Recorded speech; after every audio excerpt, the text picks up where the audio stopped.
Magnetize your minis, flight stands, custom kits, and all the hobby supplies you'll need from themagnetbaron.com.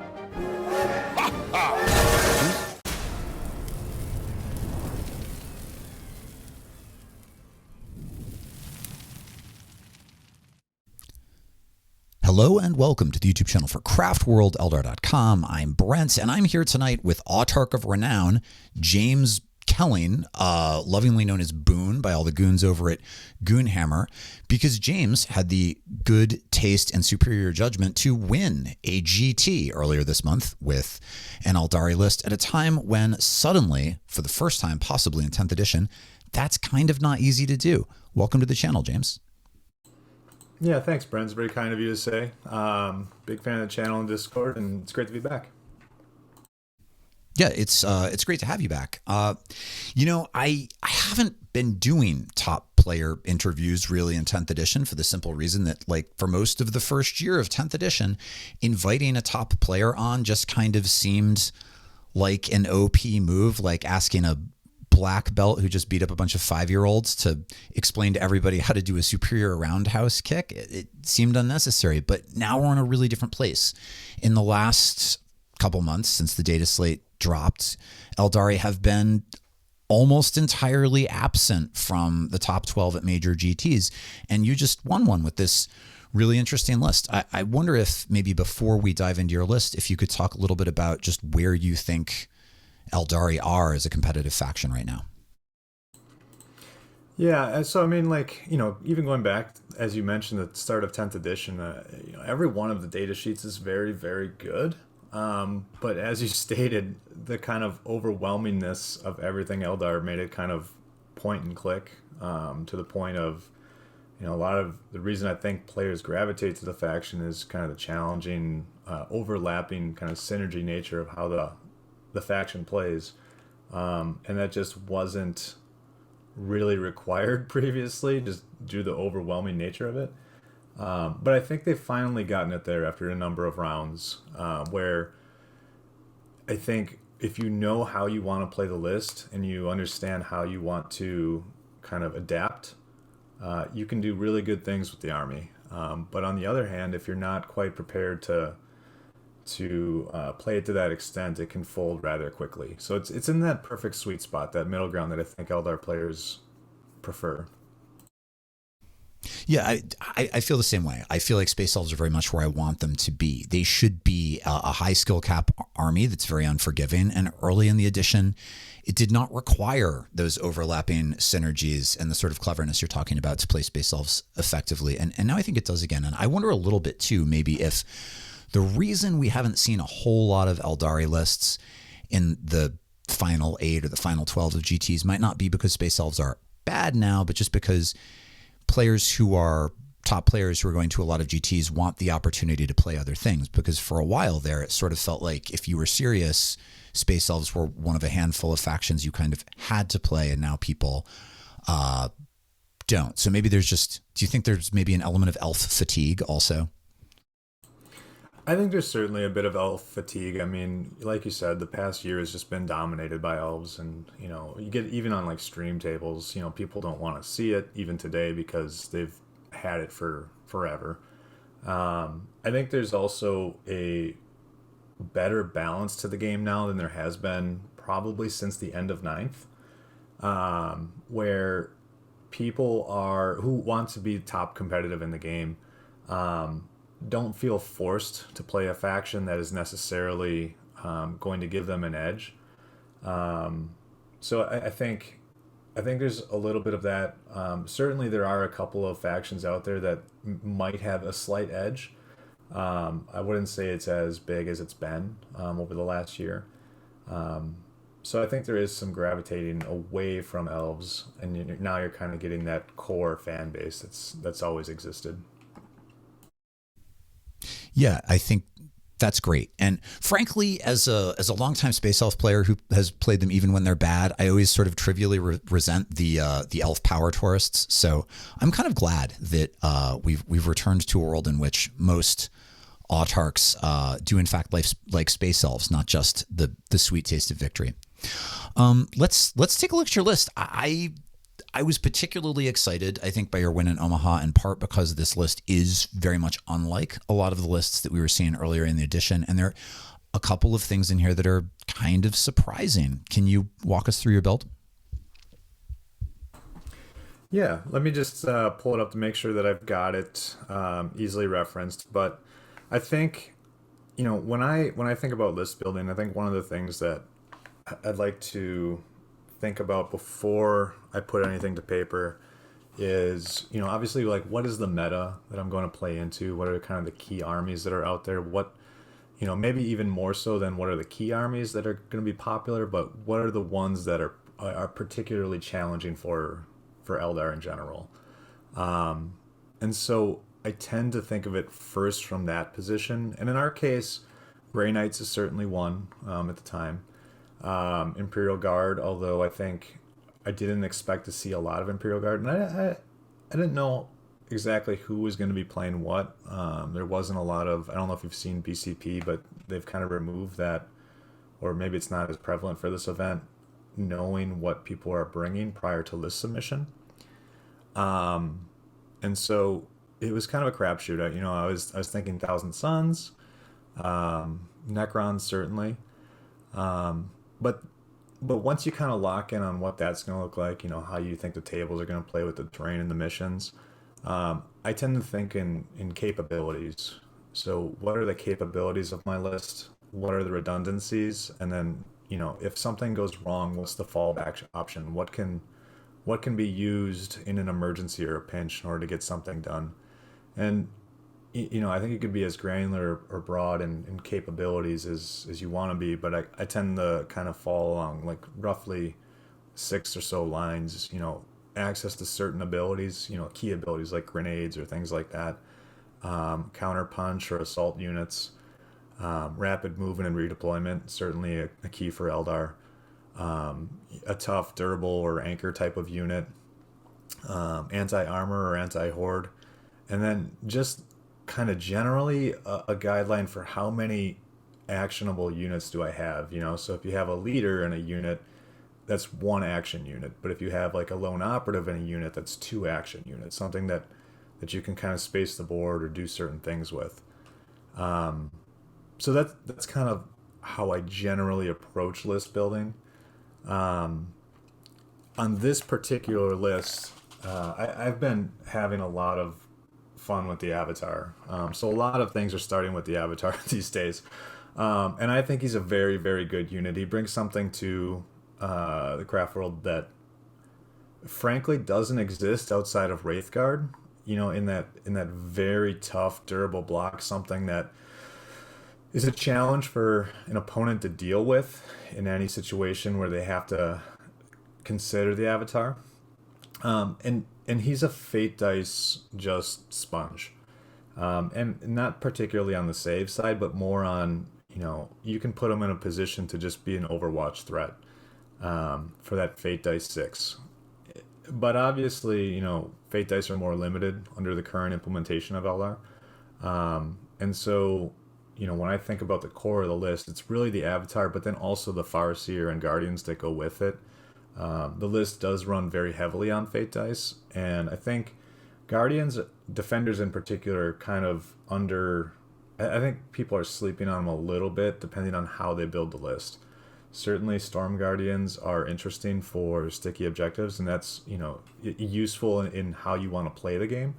For me, the Guardian Defenders kind of are that home objective sitter, but then they're just generating fate dice. And then the Farseer is always in a position where he can action that fate dice either on an avatar or, wherever it may be, in addition to the fortune component.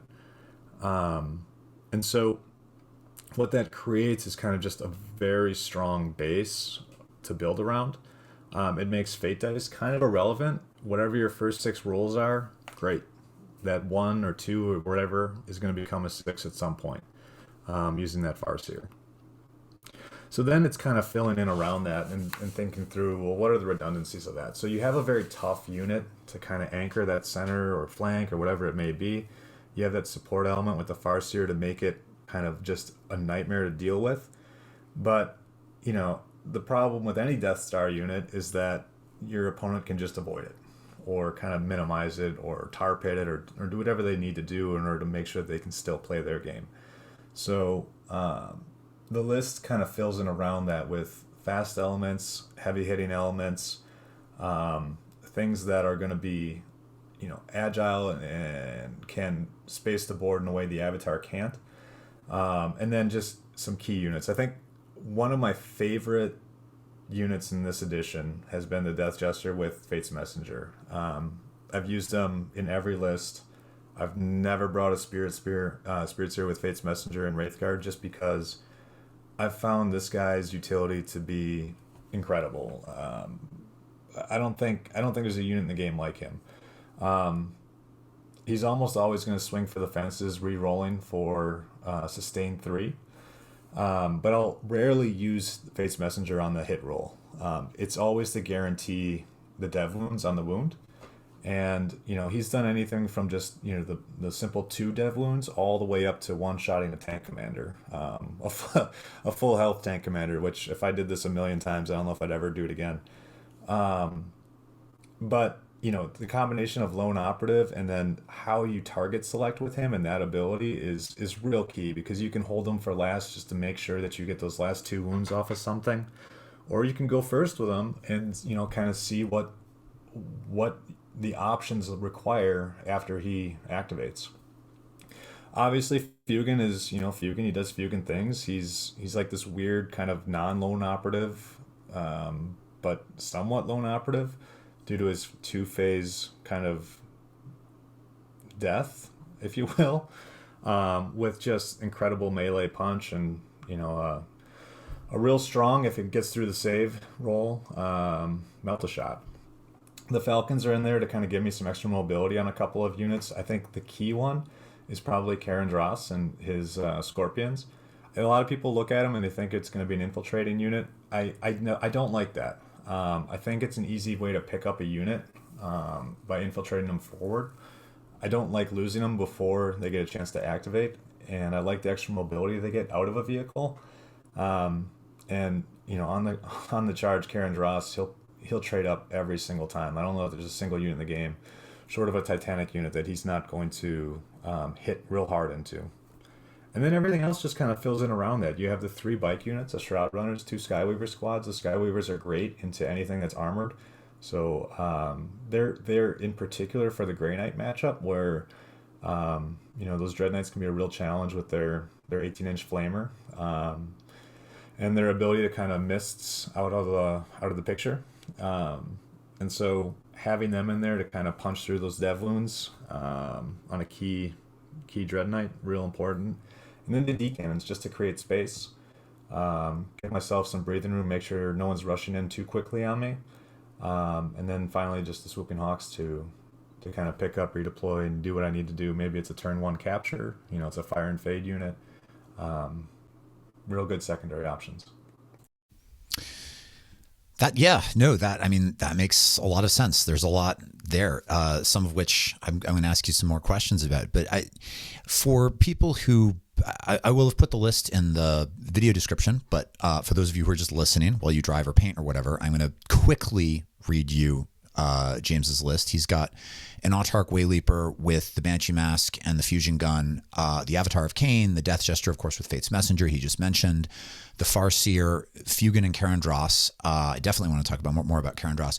The Guardian Defenders are kind of an unusual pick at the moment. He has 5 Dire Avengers, also an unusual pick, the 2 Falcons, a unit of Shroud Runners, 2 units of Sky Weavers, MSU units, so just 2 models in each unit, with Haywire Cannons and Zephyr Glaives, the Scorpions he mentioned, the 2 D-Cannon support weapons, and a single unit of Hawks for scoring. And in some ways, right, this has some things in common with those lists that we were seeing earlier in the edition. I've often said in various videos that I've made that the majority of Aeldari lists are either going to want the Avatar of Khaine or the big block of Wraithguard, because you do need something generally in most builds that can play the midfield. And the double Falcons is not new, but nevertheless, there's some things about James's list that are kind of unusual. The certainly the Dire Avengers, and not a whole lot of people are using Scorpions. And it looks like because there isn't a unit of Fire Dragons here, the way he's using those Falcons is a bit different. So I wonder if you could talk a little bit more about some of the units in your list that are a little bit more unusual. Like, what's the deal with the Dire Avengers? I know you were talking about over on the Discord plans for maybe trying to get Asterman into a list and ways you were going to use them. Did they perform for you the way that you expected them to do? How do you imagine those functioning in a competitive list? Yeah, so they were a bit of a, I would say, a reach choice, right? I had a sense of how I wanted to use them, which is they to me they're a good objective. I mean, they're cheap, right? They're 70 points, which is pretty cheap for an Eldar army. Out of a Falcon, I can make sure they're kind of getting their first shots, or they're getting a little bit extra movement. They're doing what they need to do. I can get them into position on turn 1 to where I want them to be. So to me, and this is how I think about Eldar lists in general, is where am I going to get my heavy damage and where am I going to get my chip damage, right? And this is a chip damage unit. This is something that can put AP 1 shots into any target with lethal hits with a fair amount of volume, so 18 shots out of the unit. But then I think importantly can also huck grenades. They do have assault weapons, and so they can be very quick. They're just kind of one of those all-around units that I think can plug a lot of gaps if you have a bad turn, something goes down that maybe you're out of position now, or you just need something to fill in a pinch. I think this is a good unit where there's not a lot of risk to losing them, but they can be very helpful in kind of plugging that gap, as I said. Prior, I was making a lot of changes prior to list submission, even day of, because I I really wanted to get Ozerman into a list. It's kind of a, almost like a conceited pick. I just really wanted to get Ozerman into the list. He's kind of a fun little guy to use. I just couldn't make it work in a way that I was happy with. And so, I kind of landed with just the 5 Dire Avengers kind of shepherding Fuegan inside the Falcon. Yeah, it makes sense. I mean, I think the grenade stratagem is a really good point. I guess I had not really thought about Dire Avengers in those terms. I'm usually chucking grenades with other things, but anybody out there who's listening to this, who's a newer or intermediate player who's not using the grenade stratagem in 10th edition, it's so freaking good. The Wayleaper also has it. So do Fire Dragons. I guess I look at the Dire Avengers and I wonder about there's like an opportunity cost there because they're in the Falcon instead of something else, and dragons aren't that much more expensive. Do you think you'll keep including them in your competitive lists? I think for the time being, I will, and the reason is because when I looked at what changes do I want to make the list to try to squeeze something in, I didn't like my options. It felt like I had to give up too much in an area in order to kind of get that extra 15 points for dragons. And so it kind of came down to, I'll just settle on this and see how it does. And to be honest with you, those extra shots came in handy. I mean, it's all about, are they in the right place at the right time to do the right thing? And like I said, I mean, the chip damage was a different way to use them, right? Like the Fire Dragons are going to come out. They're probably going to hit an elite unit. You certainly don't want them hitting a horde type of unit. But without them, you just kind of play it a little bit differently. You try to figure out, okay, well, what else in the list can plug the gap that the dragons would fill, and go from there. And to be honest with you, between the Falcons, the D-Cannons, the Avatar, and then Fuegan, I don't know that I was really missing the Fire Dragons much. And to be fair, even Karandras can go in there and mess up, a monster or a vehicle. I think one of the key distinctions between him and the Scorpions is that he can actually do the dev wounds to monsters and vehicles as long as they're not Titanic. Yeah, he's, especially out of a Falcon, he's really good. I need to get more reps in with him. I've been playing with other toys, but I've been watching what people can do with him, and he's definitely got serious play. I wonder if, just going back to the Dire Avengers for a moment, in the current meta with the sudden proliferation of orcs, if maybe they don't have some special value also for that reason. I've like a lot of people, I've been thinking about what it's going to mean as a Space Elf player to be playing into these like orc mobs. And I think you had your final big game into a pretty good orc list, right? Did they do you well in that matchup? Yeah, so I mean that's one of the things I was thinking about when it came to the Dire Avengers is particularly a green tide list, I think. Fortunately, I didn't play any green tide. I played into to Bully Boys, which I think I was a little bit more prepared for, as you mentioned. But I think they are a good unit into orcs in general, and potentially even like Tyranids or some others like that. But orcs don't have strong armor saves. They're relying on their Wa kind of invulnerable save, as well as Pain Boys, things like that. And so, just lethal hits with AP1 from a unit that you can probably put into a position where they're not going to get cover is a strong kind of counter to that type of army. Yeah, that totally makes sense. And again, the way you were talking early on about how you list build, it absolutely makes sense. I want to ask about the Shroud Runners too, because I really like Shroud Runners. I've been in the last couple months getting some really good use out of them. But I did note that you have the Dire Avengers, which have lethal hits, and then you've got the Hawks, right? So one of the big advantages to Shroud Runners is the ability to hand out lethal hits against a target. Is that something you were using them for, or are they filling a different role so that the redundancy there with those other units that already have the ability isn't really a thing? Yeah, it's actually a really good point because it's something I thought about a lot over the course of the event. Even worse, I would say, than the kind of the redundancy in lethal hits is there are multiple places where I just don't want lethal hits. So you could think of the Death Jester or the Skyweavers. They, I think, in my list, are more effective for their ability to kind of turn one screen, or to get out there with their scout move into a position where on turn 1 or 2, I can get shots into a place where maybe my opponent doesn't want me to be shooting turn 1. They're kind of in this list, they're frankly my sacrificial unit. At 80 points with a speedy unit, they're I would say low moderate durability. I mean, certainly more durable than anything else that's not a vehicle or monster in the list. But there's something where I can kind of throw out there and create space, and then using the lethal hits, it's more for themselves or potentially the Falcons than anything. But certainly I needed to be very careful not to lethal hit anything that I wanted the Skyweavers to be shooting into.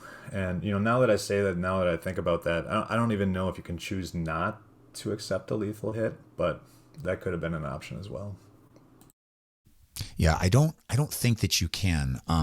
But if you're using them predominantly to scout and get angles and move block, and you're not thinking about the ability, I guess I only bring it up because I've tended to include them in my bike lists where I have a mob of Shuriken cannons, which really benefit from the ability to punch up and comboing with other things.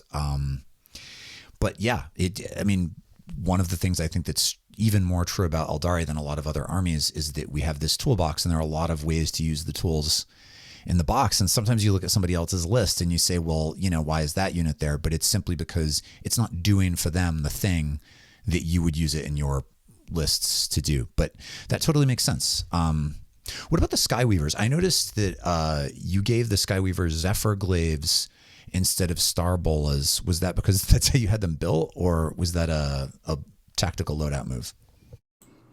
Yeah, that was and by the way, back to your kind of prior point about Shroud Runners and the Shuriken Cat bikes, I think that really goes to serve and highlight kind of the flexibility of Eldar, and a big reason why they remain kind of in that kind of competitive space still. Because if you understand the overlapping kind of layers to it, I mean, you could take a same unit, use it completely differently, and it's still very effective. under 2 different strategies, and I think that's fantastic. Back to your question about the Skyweavers. Primarily, again, I wanted them in there for the Haywire, particularly in the Grey Knight matchup. But the Zephyr Glaives are the choice for me because if you run into a situation where there's no more armor on the table, you're kind of relying on just some lucky dev wounds out of that shooting. And I wanted them to have that kind of fallback secondary role. You know, what are they going to do after the primary role is either not needed or, you know, kind of overkill, if you will. And for me, that's getting in and kind of chipping damage or kind of slowing a unit, and or you know even going out there and actioning. And you know when I think about what their targets are going to be, it's going to be vehicles, and then it's going to be cleanup. And to me, I think it's 4 swings per bike out of the Zephyr Glaives at strength 5, AP 1, 2 damage. That's a useful little tool to have in your kind of back pocket. Yeah, I've really fallen in love with Skyweavers this edition, and obviously the Haywire cannons, that's the thing, right? And for those of you who are not familiar with the unit, they can push through dev wounds on like a 4 because they have anti-vehicle. So they're incredibly powerful against vehicles, and they get around invulnerable saves and just really good armor. And then there's this like backup question with the Skyweavers, which is our secondary question after like, do I include them in my list to have the Haywire cannon? And that is, do I give them the Zephyr Glaives, which is a pretty decent melee weapon, or do I give them the Starbolas, which is a pretty decent shooting weapon? And in my lists, I've played around with both. I sometimes have a couple of Zephyr Glaives in there, but in general, I've found that I like the Starbolas simply because you don't commit to melee. Like the bikes don't hit hard enough in melee that they're likely to kill a thing. And I don't really want to start the next turn bound up in melee with the Haywire cannon. So the Starbola, which has a 12-inch range and D3 shots and a strength 7 -2 flat 2, it's done some pretty good work for me. It works into Marines. It can put another couple wounds on a vehicle. The Zephyr Glaive, I found it to be a good late game cleanup tool. Did you consider the Starbola at all, or were you really sold on the Zephyr Glaive from the beginning? I did. And I mean, I think you adequately like described or like perfectly described how the Starbolas are effective. I think when I think about how I wanted to use, you know, these 2 sets of 2, it was vehicles and then action, like go claim a quarter, go somewhere. And then I think to your point, you know, Zephyr Glaives are good late game. So for me, it was about creating space. The avatar can't be everywhere. It's kind of getting that board control, putting yourself in a position where you can do an action. If my bikes were ending up in combat on turn 2 or 3, it's only because there were no vehicles on the board and they just needed to go support. You know, maybe Fuegan was going to rush in. He wasn't going to be able to do enough damage, and we just needed a few more wounds to get punched through, something like that. It's one of those things where I think you're making a decision on how you want to use the unit before you select them. And that would determine on whether or not you pull the bolas or you pull the Zephyr Glaives. The big thing with me that I didn't want to get into is selecting targets where I'm trying to shoot at a vehicle 24 inches away, but then trying to throw a bola at a different unit 12 inches away. I don't think my list is built to play that way, and so I didn't want to kind of force myself into that position, if that makes sense. Yeah, that totally makes sense. And that's exactly what I end up doing. I shoot the Haywire cannon. It's a target 24 inches away, and I throw the bola at 12 inches away. And yeah, no, I get it. Also, I think as to your point about them being able to do actions, that unit is just cheap enough. This is why I love Skyweavers, is they're just cheap enough that if they're not like in the fight, if they're off doing actions, it's not a big deal, but they're really potent in the fight, but they're also cheap enough that you can trade them or move block. I mean, it's just such a useful tool. And as you say, too, when you're playing with something like the Avatar of Khaine, which is not quick compared to other Aeldari stuff, you need these like flexible speed units to play in the gaps, which makes sense. I wonder, with the Avatar, do you ever find yourself using a turn 1 or even 2 Fire and Fade, burning through some CP to just really move it up the board? I do, but not to move it up the board. So I think I tend to be more of a conservative player. If I identify that I have to go all in, just to play on the line and go for it, because that's the only way, I'll do that. But more along the lines of, when I think about the Avatar, even with Fortune on him, even with all of his kind of beefy stats that he has, if an opponent wants to pick him up, they'll pick him up. Or they'll do significant damage to the point where he becomes very much less of a threat. Certainly anything that can do mortal wounds to him is gonna punch through a lot of damage. And then everything else is just chip from there. So I'm very hesitant to ever throw the Avatar out there on turn 1 or turn 2, unless I know that he's in a position where he's advantaged.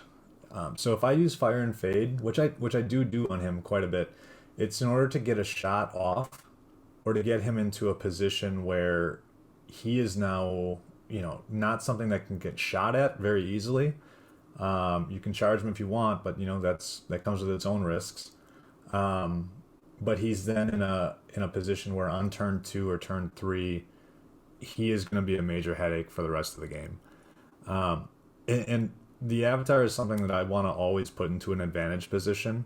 And what I mean by that is I've eliminated or mitigated a number of threats that are specific to him. So things that are going to do high damage, things that are going to do a lot of mortal wounds. Because once you take those tools away, your opponent just won't have very good options at all, and they're forced to either ignore it, which gives you a huge advantage, obviously, because you can kind of just go do what you want at that point, and focus on the rest of the board with everything else. Or they're forced to commit all into them, and that's also to your advantage because, again, it frees you up to do everything else you want to do on the board. Yeah, no, it makes sense. When I say to move him up the board, I didn't mean like run at the enemy trenches out in the open to be gunned down. But yeah, I will sometimes use Fire and Fade to get him fully and tightly behind some line of sight blocking piece of terrain in the midfield so that turn 2 he's got play. And also, as you point out, he can defend himself with Overwatch and be an Overwatch threat. But I guess one of the reasons that I ask about it is I look at this list and it's obviously very good. I wondered about circumstances in which you're up against an opponent who can outrange you to some degree, because there's very powerful shooting in this list, but a lot of that shooting is not extreme long range. It's not over 24 inches. And so did you build this list just figuring that is not something you were likely to encounter as a big problem in the meta, or do you have a strategy for playing into a gunline style list that can outrange you, that involves movement shenanigans like Fire and Fade? Yeah, so I was actually a little bit worried about that.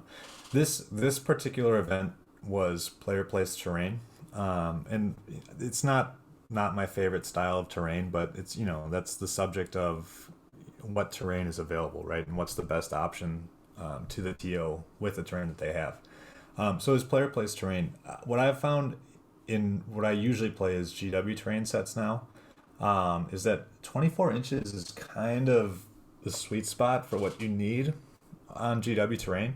I don't use fire prisms very often because what I've found is they're difficult to get those long shots, and you have a lot less time to get those long shots before you have a combat threat or some other kind of more near-term threat up on you. And so, I tend to focus around 24 inches. In this particular event, what I ended up doing is kind of, to your point, knowing that limitation, and certainly there was a list at the event. Colin K, who's an excellent player, was running a Black Templars list that was just chock full of long-range threats. Is using the terrain in a very specific way kind of identifying what I wanted to do on the board during deployment or during the terrain setup, and then placing the terrain in a way that made sense in order to get the avatar into a position that I wanted him to be in, or to get certain units in the positions that I wanted to be in, to make sure that I was able to cover that threat. And then I'm very prolific in using reserves when I need to. I don't hesitate. I'll put the full amount in reserves if I need to. I think that's an underutilized tool.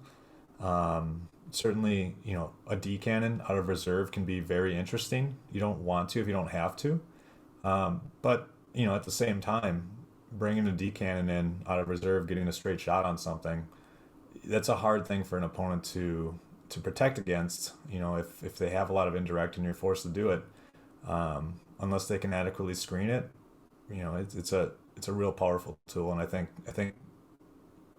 think players in general should consider, when they're faced with a gunline type of army, how do they mitigate that? How do they kind of force their opponent to waste their shooting, if you will? And it's using what tools you have. Yeah. It's interesting you mentioned the Black Templars in particular. A couple months ago, I took my only really terrible ass kicking of 10th edition from some Black Templars, and that's actually what made me put the prisms back in. But it's true. It can be really hard to get angles with prisms. And like you, I like the idea of the D cannons out of reserve. I find myself often not actually doing it. It seems like the sort of thing that is really good in theory, but when it comes to play on the table, it's a relatively rare game where I think it really makes sense to do that. But yeah, I guess you have it in your back pocket, right, against that one matchup that happens to be the thing. And one of the things that I've heard you mentioning throughout the interview and the last time we talked also is this notion of remaining flexible. I think that sometimes one of the differences between a solid intermediate player and a really good player is the ability not to turn up at the table and like do your plan, but to turn up at the table and to know enough about what your opponent can do and the other ways in which you can use the tools you have to have a plan, but then have it be flexible. Do you have any sort of process for that? Like when you arrive at the table, do you look at your opponent's list and do you have like a couple of different ways you can go? How do you think about like that macro level of competitive play in a tournament setting? Yeah, and that actually kind of lends itself to kind of two guidelines that I try to impress upon people, which is the first one is the hardest thing to do in 40K, I think, is to not do a thing that you're fully capable of doing. Just because it's there doesn't mean you should take it, right? And what I mean is, if you can, actually, I think the biggest example of this actually doesn't even come from this edition, but in a prior edition, you could turn one, charge something with Harlequins, right? That doesn't necessarily mean that you should do that. The thought is always that, I can do a lot of damage on turn one, I can put them on the back foot, blah, blah, blah, blah. But if you're losing kind of a key unit that might really matter in turn 3 or turn 4, it's not worth it. And I think maybe the example in this potential list is, maybe forward placing a D cannon in order to kind of push an opponent back, or rushing out an avatar, or kind of putting them in a risky spot on turn 1 or 2 where maybe he's going to take some hits that kind of takes him down a turn or 2 before maybe you lose him in turn 3 as a result versus turn 4 or turn 5. Taking those risks and trying to go for the big reward can be a real detriment over 5 turns. And then the second piece, I think, is you have to work with what your opponent gives you. So you can come into the game looking at the list, looking at the missions, and kind of having a preset notion of what you want to do. But your opponent at all times has agency, and the dice are the dice. And so you have to remain flexible on, okay, what is priority for me right now? What has to happen in order to enable the rest of this game? And maybe it's sacrificing a unit that you didn't want to, or maybe it's I don't know, I can't think of another example off the top of my head, but it's having to constantly reassess the current game state, where you are, where your opponent is, what's the threat, and kind of identify the priorities from there. Yeah, I think that makes a lot of sense. And I think maybe the first time in any given matchup, right, the first time we have to be prepared to do that and to be flexible is really at deployment, and when we're deciding what to put in reserve. And there's a lot of pressure associated with that, right? You've just arrived at the table, you've just seen your opponent's list, unless maybe you've seen it online or on the app first, but you're looking at the models on the table. You're making a plan. And one of the questions since I started the channel that I get most frequently from people in emails who are writing in is, how do I deploy? And I struggle to answer this because deployment is such a fluid sort of flow chart thing. But do you have tips that you could give to newer or intermediate players who are trying to create principles for effective deployment that will let them stay fluid and give themselves op? Yeah, it's a really good question. I mean, Eldar is such a movement and position army, right? Like, you have to be very good with Eldar, you have to understand movement and positioning, and it's an army where if you have that Shuriken catapult sticking out, an eighth of an inch, all of a sudden you lose the entire squad because you were kind of careless in the way you positioned it as it finished its move, right? Deployment is similar. What I would say is that you always want to be conscious of how your units are positioned so that you're minimizing sightlines. It's an army where you always want to be the one to take the initiative. So if you don't think you're going to survive turn one, don't deploy it. Put it in reserve. If you're not constantly thinking about threat range, so whether that be a charge range out of a vehicle or an advance and charge, you're running the risk of misdeploying units and putting them in a position where, had you just kind of taken a couple of seconds, thought about the threat range and moved them back, maybe an inch or two, you're really kind of missing an opportunity to, I would say, improve your game a little bit. I think it's the small things when it comes to the positioning. It's knowing those threat ranges. It's knowing what are the sight lines and how is my opponent going to get to it, and just having that consideration. And again, if you don't think you can deploy your army in a way where you're not going to lose it if you lose a dice roll, and just assume you will lose a dice roll, right? I think that's probably the way I approach it. Is what's the worst that's going to happen here? If it happens, what's going to be the result of the game, right? It's a 50-50 roll. So if you're kind of betting on going first, that's a tough bet. Yeah, no, that's not betting on going first is big for sure. Any plan that relies right on like a 50-50 dice roll, or even a 3-up dice roll, is probably not a good plan. Also, how can you really, that's the problem with deployment, right? There are these general principles, but you can't give somebody a step-by-step guide. It's saddle time. You've got to figure it out. But I think those are great tips. We're nearing time. But before we wrap up, I would love it if you could give us a masterclass, a short masterclass on Karandras. I know you talked to him about him a bit earlier, but I think that this is a model that a lot of people are very excited to play with. A lot of people have not been using him. For you newer players, I'll just remind you that Karandras is he's the Striking Scorpion Phoenix Lord, and his big advantage, he's got a pretty powerful melee profile. He's got one weapon which is 5 attacks, sustained hits 1, they hit on 2s, strength 8, minus 3 AP flat 2. And he has, when he charges, he has devastating wounds on a 4 up because he scores criticals on a 4.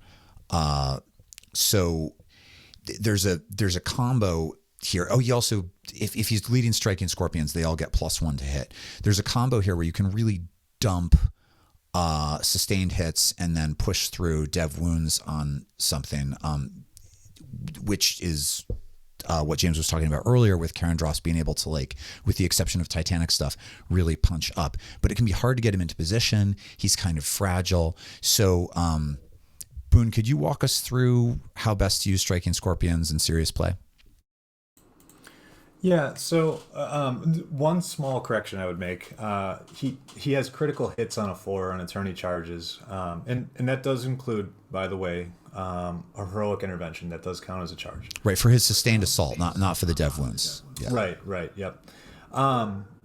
So, this comes back to something I mentioned earlier, which is I think a lot of players look at scorpions and they're kind of a cheap infiltrate unit. I don't like using them for that purpose. In my list, they play a counter charge role. So, my list has a lot of good shooting in it. But that means that I need the time to get that shooting off, if you will. So they're there to push back on anything that's racing in a little bit too close or a little bit too fast, and make sure that I have the time to do what my list wants to do. And then Karandras is an obvious force multiplier in that.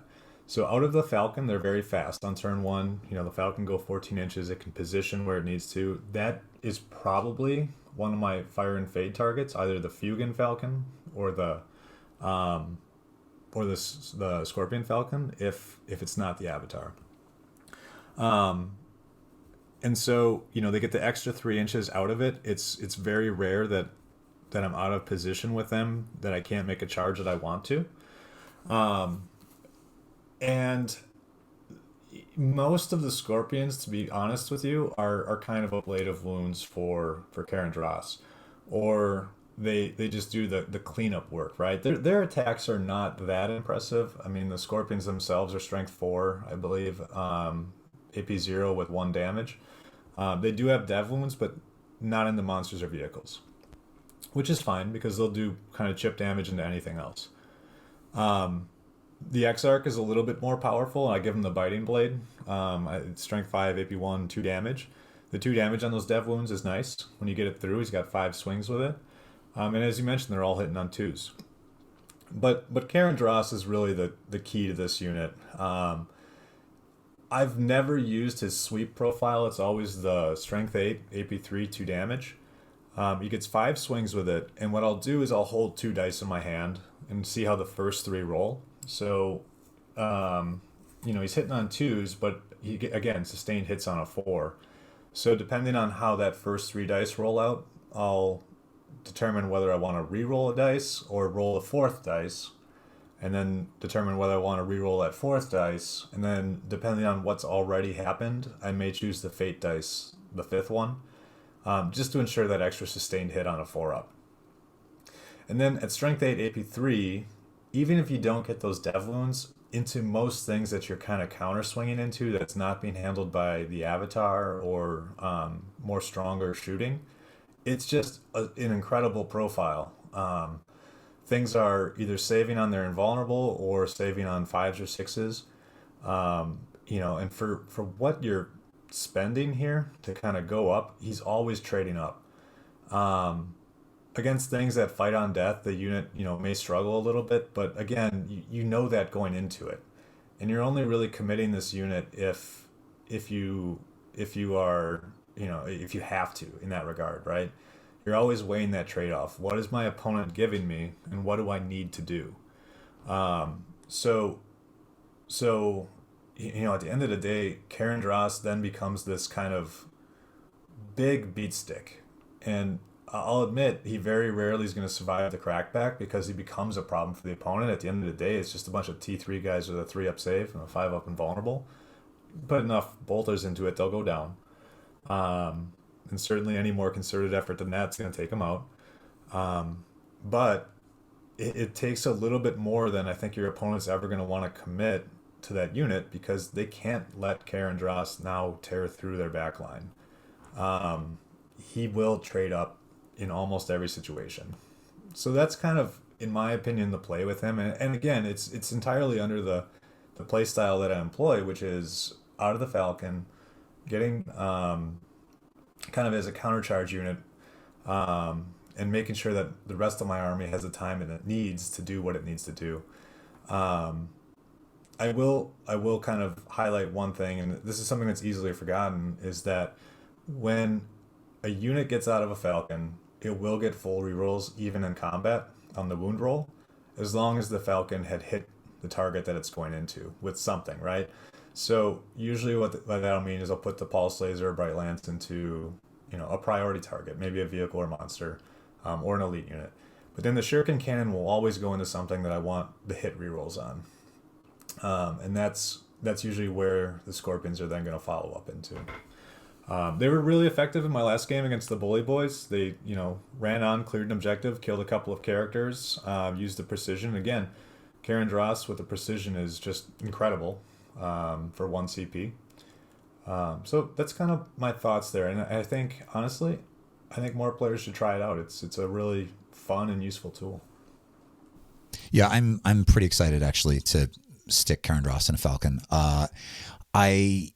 I assume, right, that we're using the rerolls on the Falcon to fish for dev wounds, right? When we need to into targets, and that's part of the reason for the combo. Yeah, and the Scorpions themselves is probably where that's most valuable.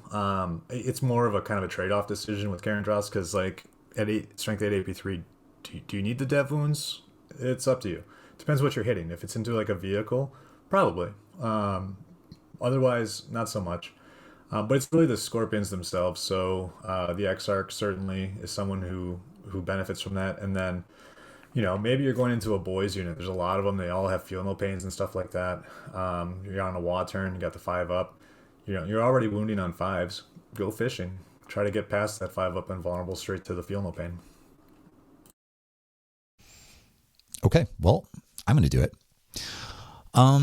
Okay, we're at time here, but do you have any final thoughts you want to leave us with? Either general advice about how to play Eldar, or maybe stuff you're excited about with the new mission pack dropping, or just the names of your pets? No, so I mean, I think a couple of things I'd like to close out on is, certainly the kind of the context of the conversation is Bug Eater, and I would just say that if you've never been, it's an excellent event. Tim Royers is the tournament organizer for that.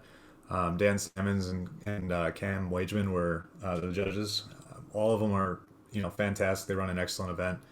I know all of my opponents were incredible. I had a couple of really tough games with even round 1 against Drukhari was a real crushing matchup. This going to be very bloody.